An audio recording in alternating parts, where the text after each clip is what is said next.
சுவாமி விவேகானந்தரின் பொன்மொழிகள். எல்லாவிதமான பலவீனங்களுமே பாவம்தான். பலவீனத்திலிருந்துதான் பொறாமை, குரோதம் முதலியவை தோன்றுகின்றன. அதனால் பலவீனம்தான் பாவம். உள்ளிருக்கும் ஆன்மா எப்போதும் ஒளிர்ந்து கொண்டிருக்கிறது. இந்த தசையாலும் எலும்பாலுமான உடம்பை நாடியவாறு நான் நான் நான் என்று அடித்துக் கொள்கின்றனர். இதுதான் எல்லா பலவீனங்களுக்கும் அடிப்படை. நான் ஆன்மா என்ற உண்மையில் மனம் உறுதியாக இருக்குமானால் நீ புண்ணியம், பாவம், நன்மை, தீமை அனைத்தையும் தாண்டி செல்வாய். நான் இந்த உடம்பு அல்ல என்ற எண்ணத்துடன் உடம்பற்ற நிலையில் இருக்க வேண்டும். எங்கும் நிறைந்த ஆன்மாவே நான் என்பதை அனுபவத்தில் உணர வேண்டும். இந்திய நாட்டு பெண்களில்தான் ஒழுக்கம், சேவை மனப்பான்மை, அன்பு, கருணை, அகமலர்ச்சி, பக்தி இவற்றை காண முடியும். உலகில் வேறு எங்குமே இப்படி நான் பார்க்கவில்லை.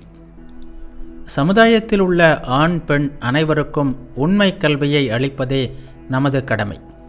அந்த கல்வி மூலமாக நல்லது எது, கெட்டது எது என்பதை அவர்கள் புரிந்து கொள்வார்கள். மனம் பிரம்மத்தில் மூழ்கும்போது முதலில் இந்த உலகம் எண்ணமயமாக தெரியும். பிறகு எல்லாமே ஆழ்ந்த ஓங்காரத்திற்குள் ஒடுக்கும்.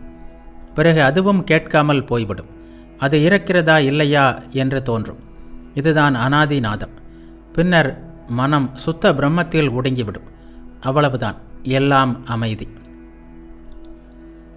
உயிர்களுக்கு செய்கின்ற சேவையை விட பெரிய தர்மம் எதுவும் இல்லை.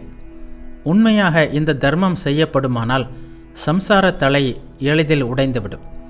உள்ளங்கை நெல்லிக்கனி போல் முக்தி கிடைத்துவிடும்.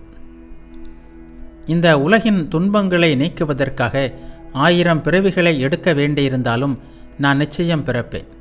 அதனால் யாராவது ஒருவரின் துயரம் சிறிதளவு துடைக்கப்படுமானால் கூட நான் அதை செய்வேன்.